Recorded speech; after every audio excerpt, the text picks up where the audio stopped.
Good morning! Meron na naman tayong pusit na gustong ibahagi ang ating recipe sa inyo. Sasamahan niyo ako sa paraan na madali nating gagawin at masarap. Naglagay tayo ng sapat mantika oil para sa pagisa ng ating onion, garlic at kamatis.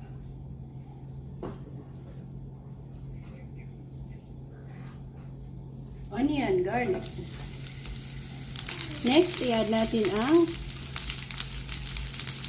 pusit natin. Ayan o, marami tayong fresh pusit.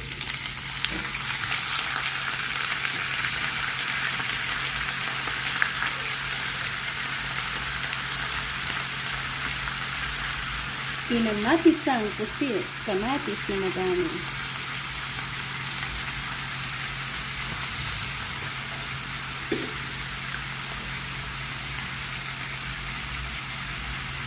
Lagyan natin ng bay leaves.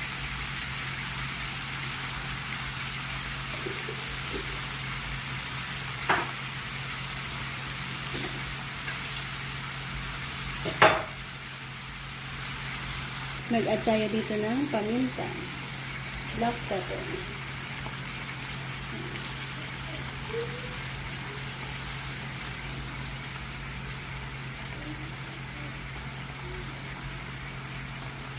Lagyan natin ng vinegar.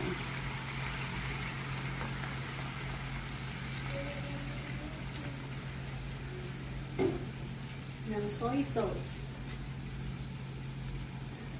Easy lang eh.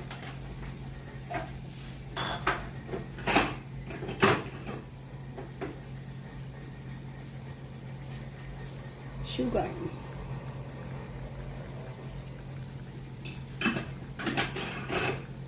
Pambalance asim sa vinegar ang ating sugar na ilagay. Next, lagyan din natin ng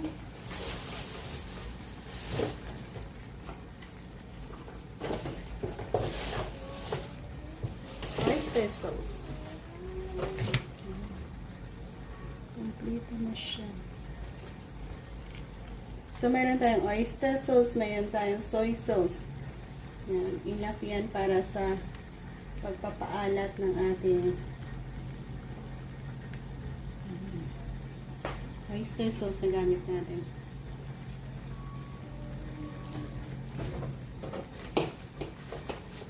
Cover and hayaan natin kumulo.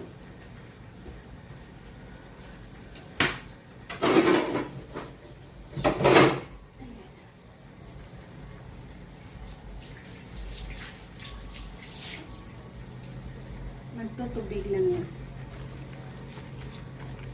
So, in a slow cook, slow fire,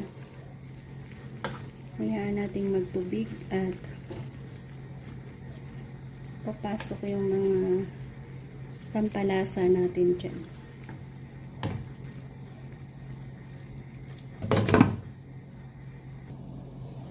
Check out. Bango. Sarap yan eh.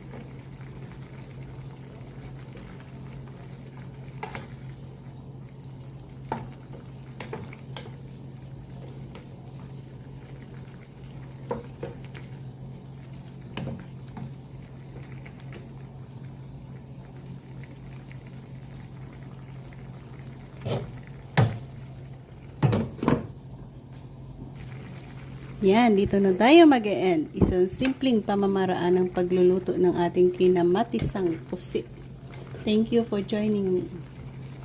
God bless and happy eating. Salamat ulit guys. Yan, ang ating masarap na pusit recipe.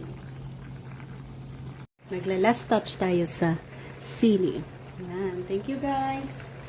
So yan ang ating masarap na squid recipe. At pechay na may isda. Bye-bye!